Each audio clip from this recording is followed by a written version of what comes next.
to go over the Yankees Orioles series. Does not look like I have anybody in the stream. So I'm going to give it a couple of secs before I kick it off.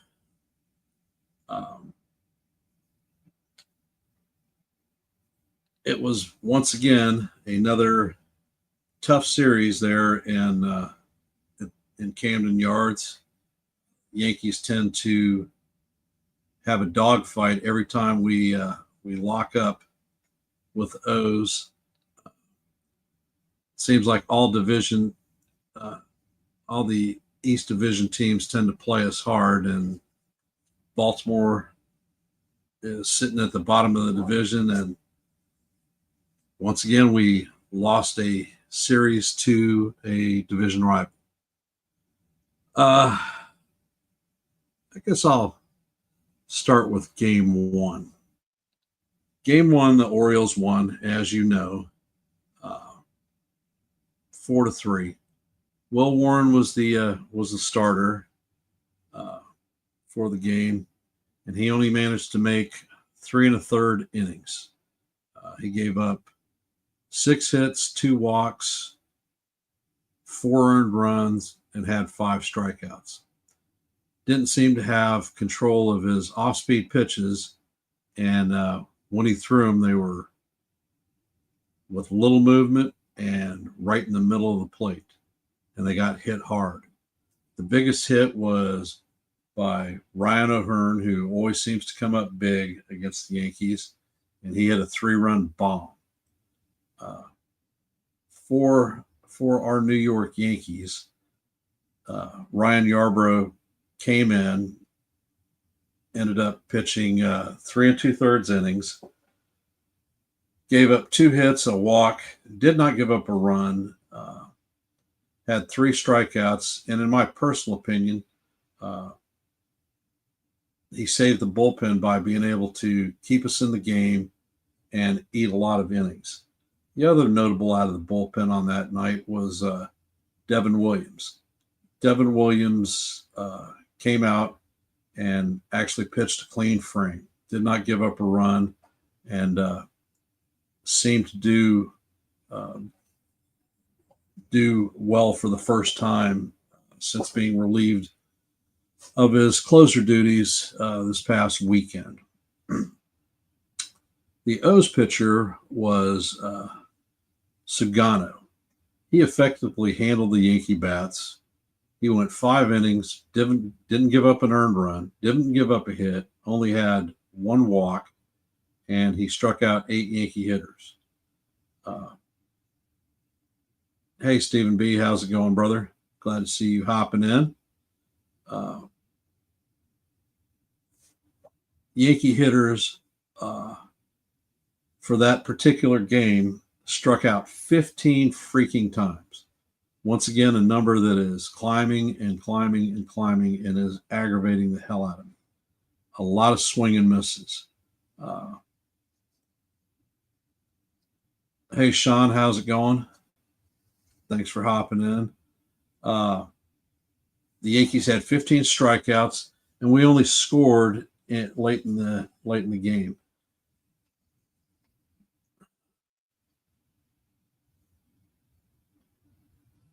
I'm going to bring up a comment. I see FJ hopping in.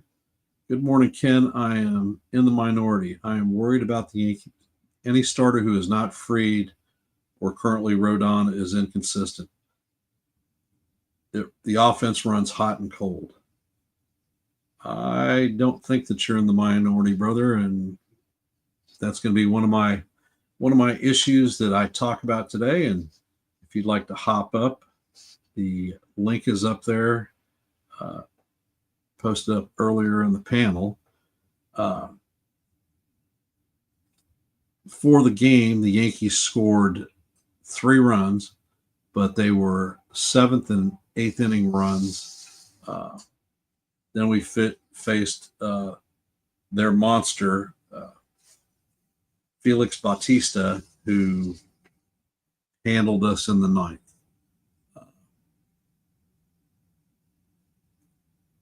one of my concerns for this season has been that the Yankees do very, very well against average or below average pitchers, beating the tar out.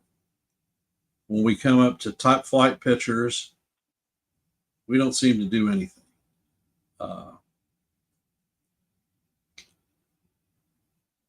And if we are truly going to be competitive in the postseason, actually making it to the postseason, then the postseason, we have got to get something going on with our team's ability to hit. I have been a critic of James Rawson. From my appearance, it does not seem like the team actually has a consistent plan of attack for situational hitting, because I see Yankee hitters coming up damn near on a nightly basis that when we have runners in scoring position with one out or less, the batters try to. I see Sean Browning hopping in. Thank you, brother. And I see John the Beagle Dad. Thank you also for hopping in. The hitters will come up and they're looking to go Bronx Bomber mode and hit the long ball. There are not productive outs, no trying to advance the runner. I swear to God that the Yankees think that bunting may be a crime and don't understand why that is. There are not productive outs. More times than not, what we see is a strikeout or a pop out to the infield, none of which drives in runs, none of which advances our ability to actually score. A lot of these close games that we've lost, we've had plenty of opportunities and failed to capitalize. I will bring up a couple of comments from the chat. First one is John the Beagle Dad. Why don't they utilize the bunt more and move the damn runners? Well, that is a fantastic point, John. And the sad truism in life is when I've seen the Yankees bunt in real game situations this year, they bunt like shit. How many times have you seen a hitter come up and have a ball thrown in zone and they either miss the ball completely or they pop it up to the pitcher, catcher, somebody in the middle infield? And I'm going to bring up the second comment from Sean Browning. We need to stop wasting at-bats and forgetting game strategy when they get up to the plate.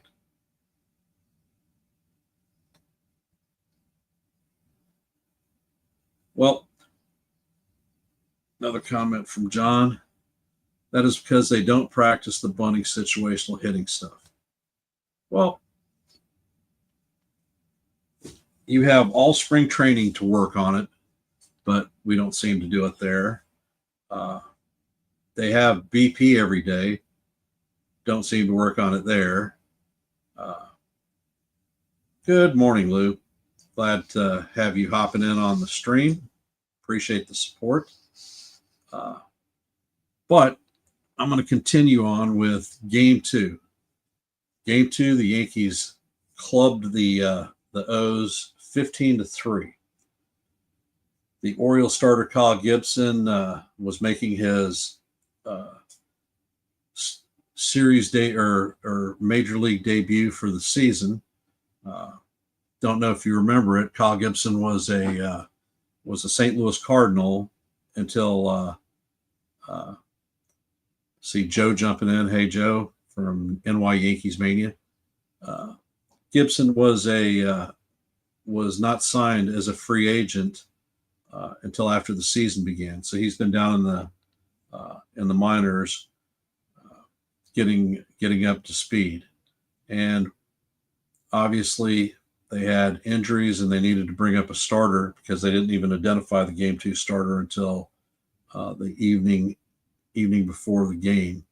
Of course, Gibson came in and he got hammered. He only mustered 3 2/3 innings. He gave up 11 hits, 2 walks, 9 earned runs, 5 home runs, uh, 3 of them being back to back to back shots in the first inning. And he only had 2 strikeouts. Like I said earlier,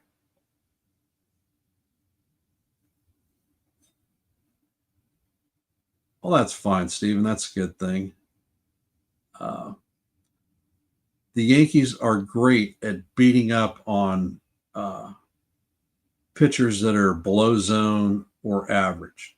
And obviously Gibson was not up to speed with his 2025 season debut. When we faced tier 1 pitchers like Tariq Skubal or Zach Gallen, we haven't done well. As a matter of fact, on the season, when we faced Gallen, we didn't score any runs off of him and had 13 strikeouts in the game. When we faced Skubal, we didn't score any runs against him either and had 6 strikeouts. And we're going to be facing teams that have quality pitching. And this coming month, we are going to have a tough run of games. The analytics analyzed the Yankees' May schedule as the 7th hardest schedule in baseball. That being said, we were going to end up on the road for 2 West Coast trips. We have teams like the Rays and Padres coming into the Bronx here for our next 2 series. Give me a sec.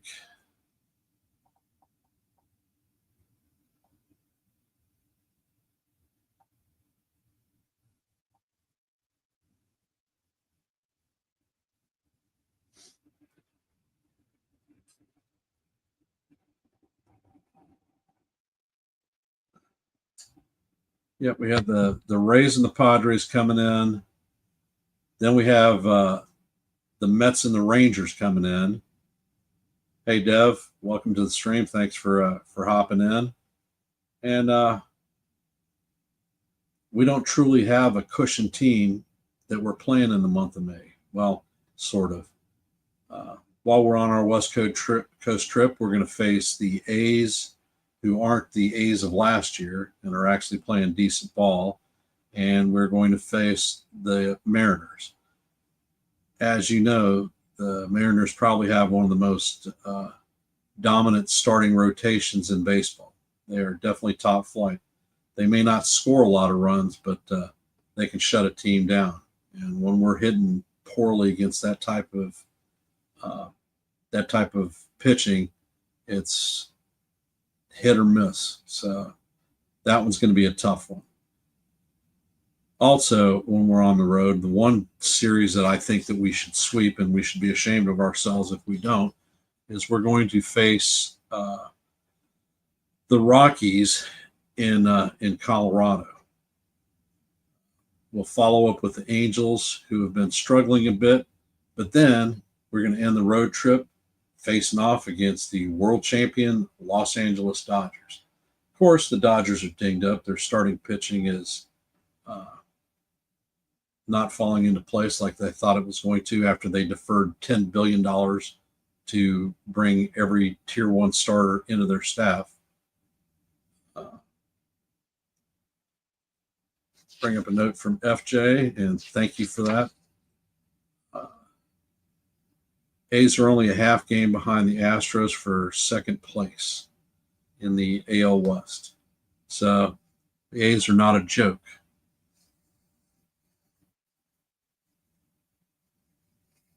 And we have a comment from Sean Browning concerning the Dodgers series.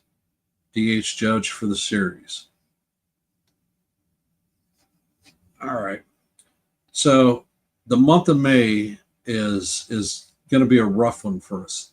and we cannot afford to drop series like we had with the Orioles, which was damn sure one that we should have won. In the Game 2 series, Rodon pitched a gem. He had a perfect game going into the sixth. On the night, he ended up only going 6 innings. He gave up 2 runs, a base on balls, and he had 7 strikeouts. Pitched a gem.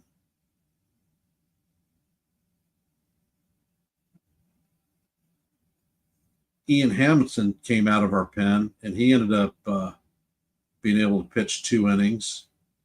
He didn't give up a hit, a walk, or an earned run. He had 3 strikeouts. So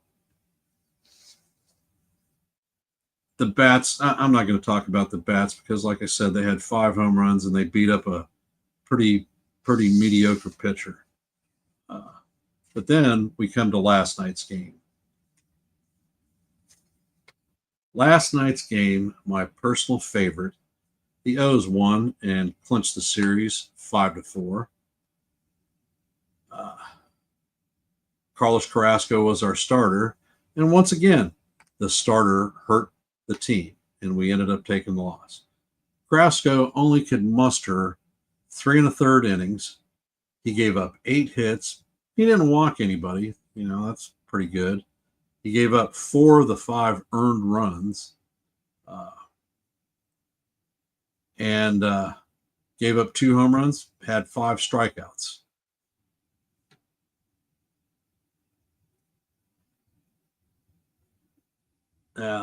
Yeah, I'll talk about that one too. The wonderful throw by Wells to Reyes. Reyes or Scar, I can't remember who the second baseman was. That was up high, definitely not in a position where you could actually throw a runner out. Led to a benches clearing, and for the O's, bullpen clearing. Okay, it was Reyes. Bullpen clearing powder puff yelling match. Why the hell the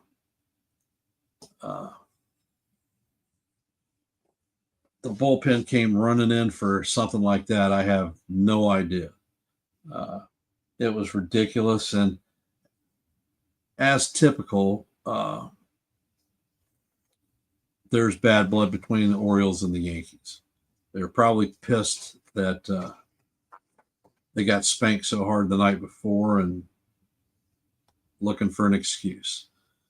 Note from Jason, I was shocked that they didn't pull Carrasco earlier.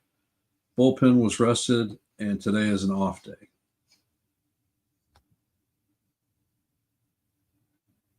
And another one from Jason. Orioles are looking for anything to get them going. I heard they had a team meeting after game 1. Yeah, well, screw the Orioles. They celebrated in their 2 wins against us like they had won the ALCS and were heading to the World Series.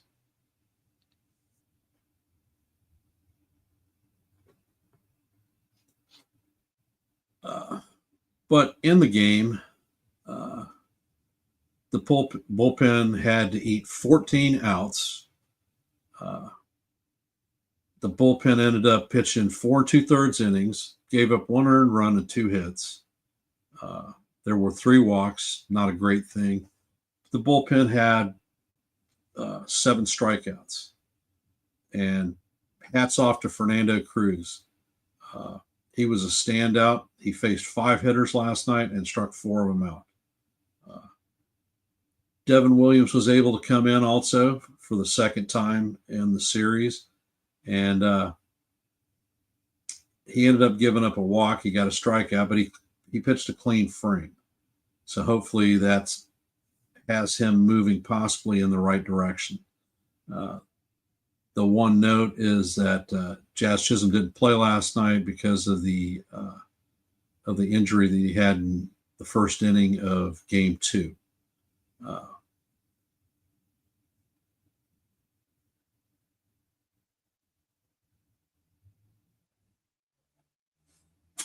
The Yankees could only muster 7 hits last night.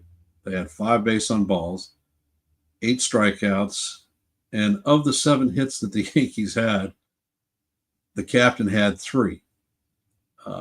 Plus, he had a base on ball, so he was perfect in last night's plate appearances. The Yankees had home runs from Judge and Goldie, and our tally was 7 runners left on base with 1 runner in scoring, or 1 of 6 with runners in scoring position.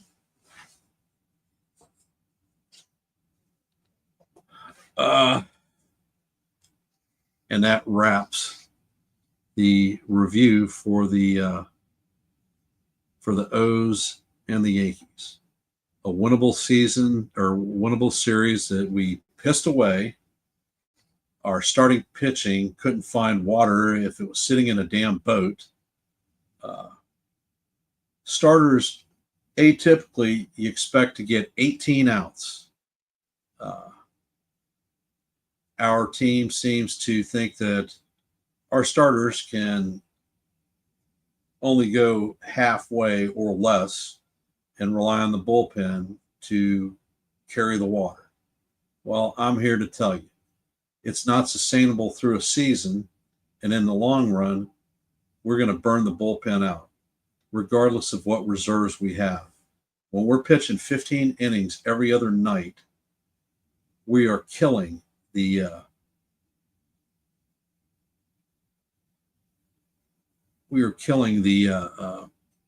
bullpen. And when they start crapping out, don't wonder why. My personal opinion, Carlos Carrasco should have pitched his last inning as a New York Yankee, because he himself is a detriment. I cannot believe that we don't have a minor leaguer in the system that could step up to the plate and actually pitch better than him. Hey, CT, how's it going? One of our strong suits was supposed to be,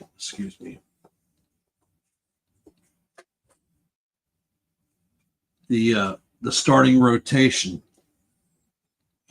But with injuries to Cole, to Heel, to Schmidt to start the season off,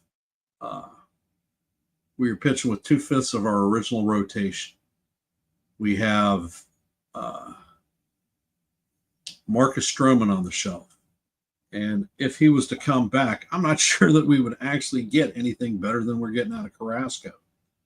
So what is the solution? I see Sean Browning has brought one name up, Cam Schlittler. During spring training, he was doing well. I'm not sure what his stats are during his time there at Scranton.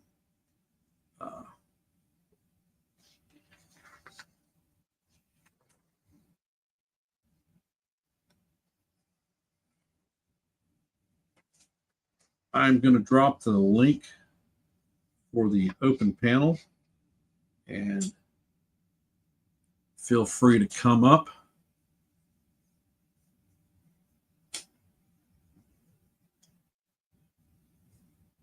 The Yankees have Tampa Bay are off today, and have Tampa Bay committed to town for Friday-Saturday series set. I'm not going to talk too much about that at this point, because I plan on doing a pre-series review tomorrow, probably about 1 o'clock or so. But I will tell you that for Friday's game, start time is going to be 7:05. Ryan Pepiot will be going for the Rays, and our ace, Max Fried, will be going for us. So hopefully good things happen and we end up victorious in that game. Then we have Mark Littell, who's 1-5 on the season, .503 ERA going up against Clark Schmidt, who is 0-1 on the season and has a .552 ERA. What we are going to get out of Clark, I have no idea, but I hope it's at least length and keeping us in the ball game. The last pitcher that we'll face on Sunday is Taj Bradley, and that will be up against Will Warren. Once again, what are we going to get out of Warren?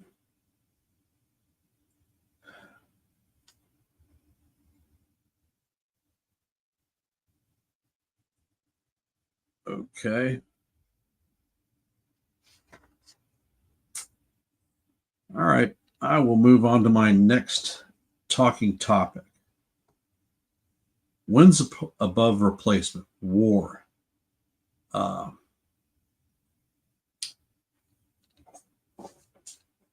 What contributes to WAR? It's your WAR that contributes to the team. It's your offense, it's your defense, and your base running. If you don't know anything about WAR, a player with a WAR of 10 or higher for a season is very rare. They're considered all-time great seasons, and you just don't see them a lot. A player who has a WAR of 8 in the eights and nines is considered a superstar and is performing at an MVP level. Player that has a stat of 6 is a star player and is pushing the team forward. Somebody that is helping compete postseason wise for postseason spot. A person with a WAR between 4 or 5 is performing at an all-star level. All right, I'm going to bring up a couple of comments here.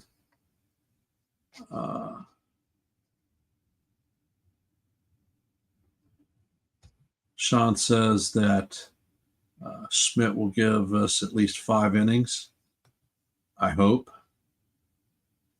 And from Stephen B., I have a feeling Schmidt should be fine. He's still under the ball, missing most of the spring training, and he should be better.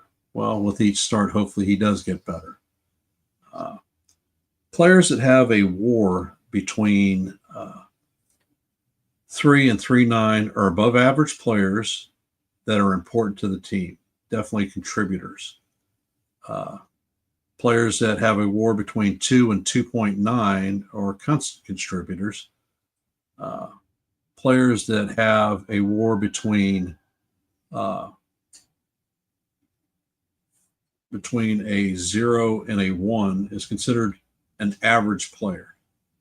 And people or players that have a negative WAR are AWS. And if you don't know what that means, it means ain't worth shit. On our current roster, I'm going to talk career WARs for some of the Yankees that we have. I'm going to start out with Jason Dominguez. In his 178 at bats over 3 seasons,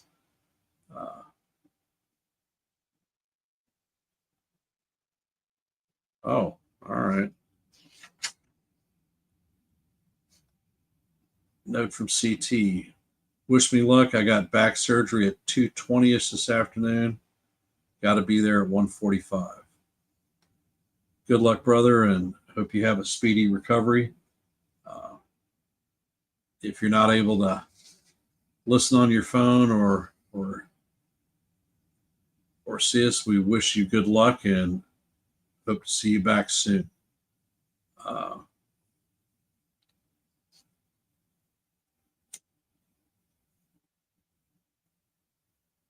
For current Yankee players on our roster, Jason Dominguez has a total of 178 at-bats, and he has a .4 WAR, putting him in the average range. He doesn't have a lot of trigger time in the majors, and we will see what we see. Austin Wells, coming into his second full season, has a WAR of 2.5. So he would be considered a constant contributor. Jazz Chisholm is a WAR of 3.2, which means that he's above average player. Then we have Anthony Volpe, whose career average WAR is a 3.8. So he is an above average player. And I feel that most of his contributions are on the defensive side of the ball, but he does have speed. He does have some pop.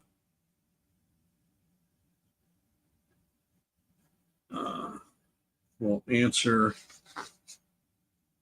a question from CT. That is not it. How much longer do you think that we're going to keep the Martians switch hitting? Me personally, it would have already been a done deal. He was hitting the other night a meager 0.058 against left-handed pitchers hitting from the right side. That's nothing more than a cardboard cutout being there. And I definitely don't think that he should continue switch hitting, but the brain trust with the Yankees, including our hitting coach, seems to think that it's a worthwhile endeavor. And we'll continue. Cody Bellinger's career WAR is a 4, so he would be considered a all-star level player. And with regards to his glove, I certainly can't disagree. His inconsistencies with the bat, hopefully he gets better. Paul Goldschmidt's career WAR is a 5.2. Definitely an all-star level player and potential of being a star player. He is definitely pushing this team forward this year, hitting 356 and doing everything in the field and at the plate that he could possibly do to advance us to the postseason. This may be Goldie's one and only shot at actually trying to go to the series and get a ring. And Aaron Judge, the one that I never hear the word generational player used with, has a career WAR of 8.8. 8.8. Superstar MVP level performer. In his career, Aaron has 2 seasons that his WAR is 10.8. That was the 2022 season and the 2024 season. So that means that Judge is performing at freaking all-time highs, all-time greats, and they're supposed to be rare. And he has 2 of those seasons in 3 years. And I will tell you, looking at this season, it's not looking like it's going to be any different. His trends for hits, batting average, home runs, RBIs, OPS, and his ability to steal have started the season out hot, and he is being his numbers are being compared to all-time greats like Babe Ruth with Joe DiMaggio. I mean, if your statistics are ringing up with the all-time greats in the game, I can't see how you would not consider him a generational talent. Sean Browning, interesting one.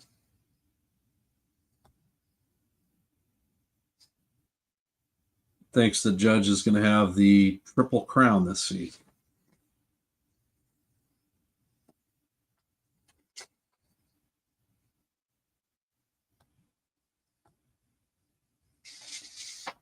And the way he's playing, it is certainly not outside the realm of possibility. There are players that are on our team that have received a lot of criticism. Jason Dominguez is one of them. I think that the New York media and the Yankee organization itself has done the player a grave injustice. The touts and accolades that he was the next Mickey Mantle, I think put unfair pressure on this kid. He is under a microscope with every at bat. We have fans that are out there that are claiming that Dominguez is a bust, that we should move on from him. The kid has 178 major league at bats. He has changed positions from his normal center field to left field. And Yankee Stadium, left field is no joke. When he came up last season and started it in September, it was rough. He played extremely bad in the field. Hey, Real Bill P, glad to see you joining the stream. In spring training, he didn't look very good. Starting the season, he didn't really look great either in the field, but he's improved. He's taken better routes to the ball. He's not blowing anything that is directly hit at him. The team, the kid is hitting extremely well versus right-handed pitchers. And the team doesn't seem to have the confidence in him because he's not playing every day. I understand that we have to get at-bats in for Grisham and Rice. But the thing that this kid needs, like Anthony Volpe had 3 years ago when he came up, is to be an everyday starter. If he's not out in the field, he's not going to get any better at the position. And if he fails, will it truly be his failure, or is it our failure as an organization for not providing him with the tools and the time that he needed to be a contributing member of the New York Yankees? And has the New York media crushed this kid with his praise and then his GOAT status with regard to his inconsistent play? Another player who is taking lumps this season is our shortstop, Anthony Volpe. If you track Anthony Volpe, his career, he is an over 3 WAR player. If you look at another major league shortstop who signed a nice contract a couple of years ago, Dansby Swanson. If you track Swanson's first 3 seasons with Anthony Volpe's first 3 seasons, they are almost a mirror of each other. Swanson was a 3 WAR player, was an exceptional glove guy, average or below average hitter, and extremely durable. Wasn't on the IL through his first 3 seasons.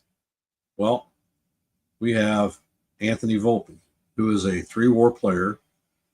He is a close to average hitter in the major leagues. And the one thing that Aaron Boone does not have to worry about is who's going to be available to play shortstop. Are fans thinking that he's Derek Jeter? Once again, another unrealistic expectation.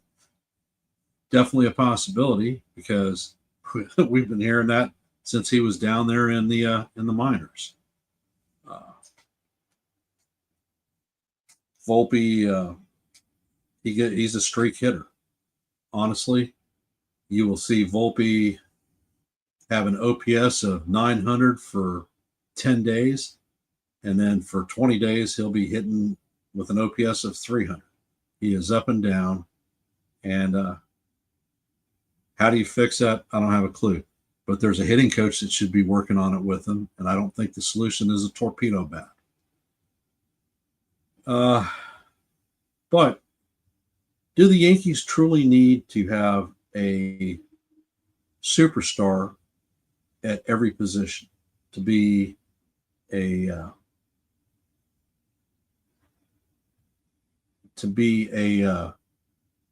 World Series contender? When we look at the 90s, did we truly have superstars at every position for the team? We certainly did not. We had a bunch of guys who were contact hitters, took advantage of speed and the bases, and we had a handful of guys that could put 20 plus home runs out a season. And solid pitching. So this New York Yankees team, are they hopeless? I don't think so. There is certainly a good core of ball players for the team. Starting pitching, in my opinion, is the biggest thing to be concerned about right now. There's been a lot of touts to go out and get another starter. Well, the honest truth is there are no starters available. Nobody is trading anyone. Everyone has been on the bandwagon for bringing Sandy Alcantara to the Yankees, since Marlins are generally not a very good organization. They tend to trade all their assets that seem to have value and play a bunch of no-name players that have mid-level talent. Well, if Alcantara was to be moved, he is what they class as a tier 1 pitcher. So his price is going to be a king's ransom. You're probably, if the Yankees were to make that move, you're probably going to end up losing either Shane Spencer or George Lombard Jr. Is that worth the price? It may be. But when you look into the numbers for this season, and this is where we're wanting Alcantara to come, is because of our definite deficits. Alcantara on the season is 2-3. He has an ERA that is in the 9s, or it's 8.31, so it's close to 9. So he's pretty much given up a run every inning that he's on the field. Is that somebody that you want to deal basically the Yankee future for? I don't think so. The Yankee tax is real, and any tier 1 pitchers that are going to be available at the trade deadline, be it possibly Dylan Cease, Zach Gallen,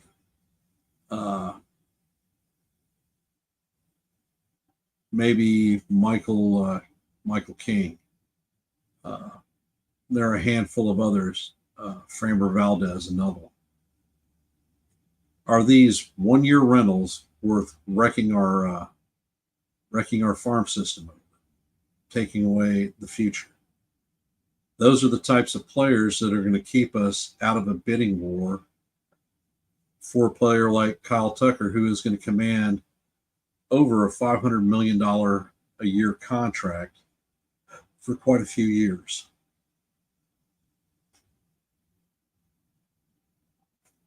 I'm going to bring up a comment from Stephen B. We don't have the depth that we had for starting pitching. Well, I will argue the contrapositive on that.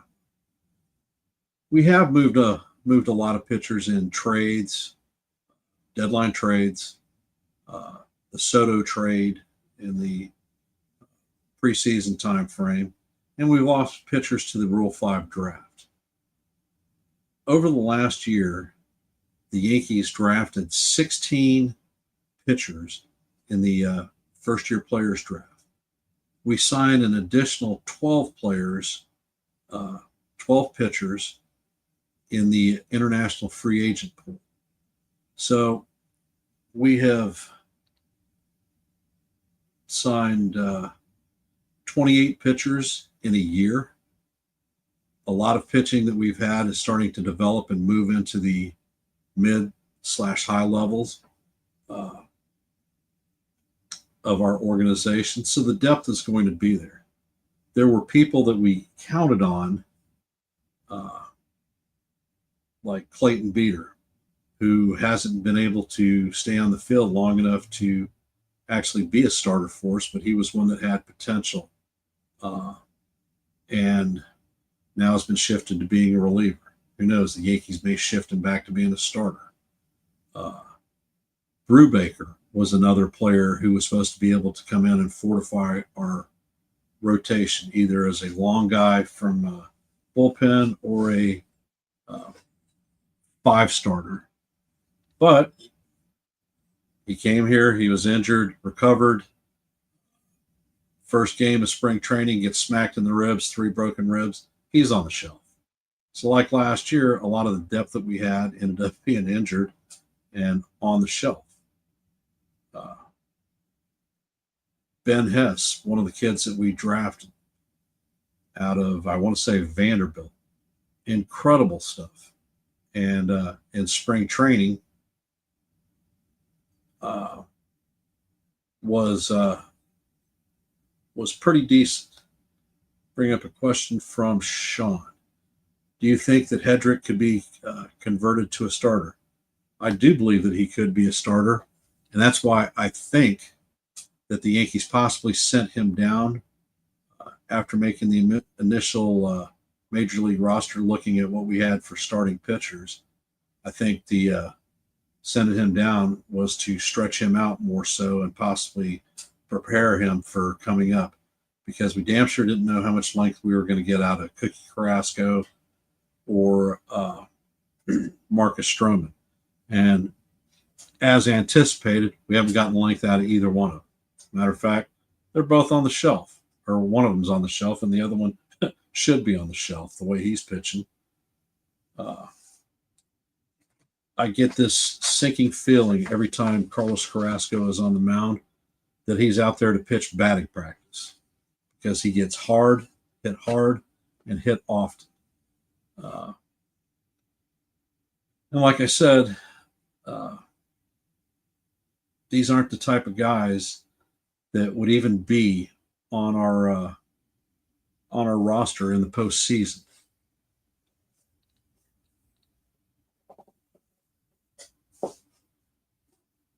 And I see a comment from CT. Love to see the Padres go to shit and be willing to trade King. Well, the Padres are in a pretty good spot right now, but they have a pretty hard schedule coming up too. They're locking up with the Dodgers. They have the Diamondbacks. They have us. Well, hopefully we're a hard schedule, but part of their schedule. But and I believe they have the Mets also. So not an easy month for them either. Could they falter? Certainly a possibility. what would they ask for King? The Padres are one of those organizations uh, is all go. Last year for Tanner Scott, the Padres basically wrecked their farm system for a rental player that was there for 2.5 months. They traded their first, second, third, fourth, and 25th ranked prospects for a 3-month rental. That is certainly not the Yankees' way, but that's AJ Preller's mentality.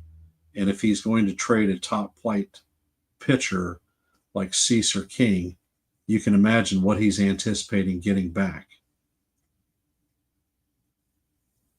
Once again, are we looking to go to another Juan Soto fest? Are we looking at signing a great player or trading for a great player that we won't be able to retain?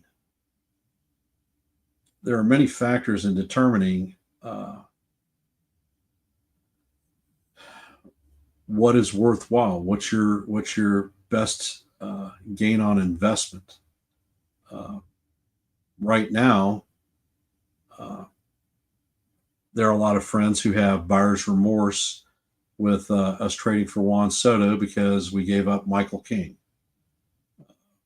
Drew Thorpe, and a smattering of other players. What they don't consider is without Juan Soto last year, Yankees probably don't make the World Series. Am I aggravated that he is not a Yankee? No, not really, because I knew that he was going to command a large contract, and the Yankees' ability to uh, add talent with that contract, I think, would have been negligible. If Juan Soto returned to the Yankees, I damn sure don't think that Max Fried is a Yankee also. Uh, we might have gone for a guy like Walker Buehler uh, or a lower level pitcher. We wouldn't have shored up first base the way we did. Cody Bellinger trade, Devin Williams trade. I think that on the surface that the Yankees of 2025 are a better all-around team than they were in 2024. Uh, and some of that is because Soto didn't come back to the Bronx. The other thing that you have to think is when we brought Soto here, we also brought Trent Grisham here. And Grisham has been a godsend on the defensive half of the ball. This season, when he's gotten regular at bats, uh, we are having a very, very productive baseball player who has a over 800 OPS and has definitely contributed to a lot of the wins that we have.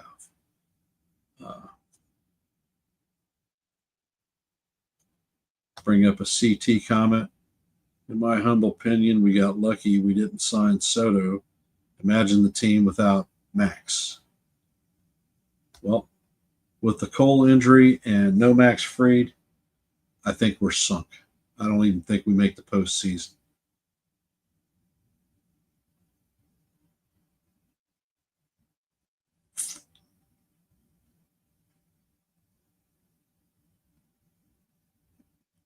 I'll bring up a comment from Stephen B. Only way I do a Soto type trade if you get a window to re-sign him before the trade is finalized.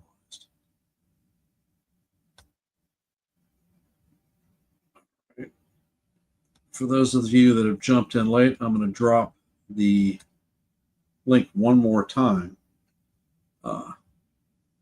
So there are things that happen for a reason.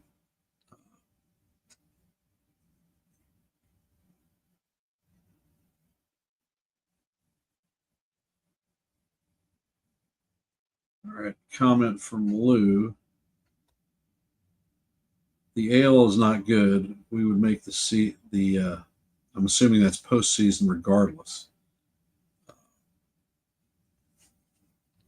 With the way that the team is right now, if we hold fast, yeah, I think that it's a possibility that we make the postseason. Yeah, I understood that, Lou. Uh, it's the questions for me is how long can the bullpen uh, endure 2 to 3 pitchers that get you or less for a prolonged period of time? What's going to be the long term effect to the team? And is it good enough to just make the postseason? Or do we actually want to go out and win the 28th championship for the New York Yankees? We've got to have something in the tank uh, because my firm philosophy has always been that good pitching will beat good hitting. That's why you need to have multiple facets on how you can actually score runs. Uh, right now, the Yankees that we have are damn near single dimensional home run exclusive. And that doesn't play well in the long term and in the postseason. All right. We are coming up to an hour on the stream. We got about 3 or 4 minutes left. So I am going to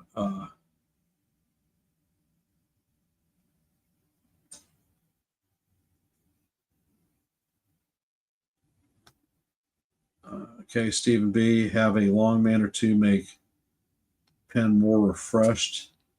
And I think if Jazz Chisholm goes on the shelf, that's exactly what they're going to do. Is they're going to bring up a bullpen arm to lengthen the pen for us, especially for these bad starts. But I'm going to say thank you for all of you that have hopped on the stream, chatted, and contributed. I appreciate your support. If you haven't, please like and or comment. I will definitely answer it. Not a problem, Sean. My future events. I am looking at doing a pre-series review for the Rays and the Yankees tomorrow, probably about between 1:15 and 1:30. You'll see notifications, so hop in if you can. This afternoon, I may, since the Yankees are on an off day, I may call the play-by-play for the Mets and the Diamondbacks. Should be an interesting game. Game time is at 1:10. I've got to do a little bit of running around this morning, but I will drop the link here before game time, so keep your eyes open for notification. And as I always end my streams, I will say, let's go Yankees, and I'll see you out in the funny pages. Have a great afternoon and hope to see you later. Thanks a lot. Goodbye.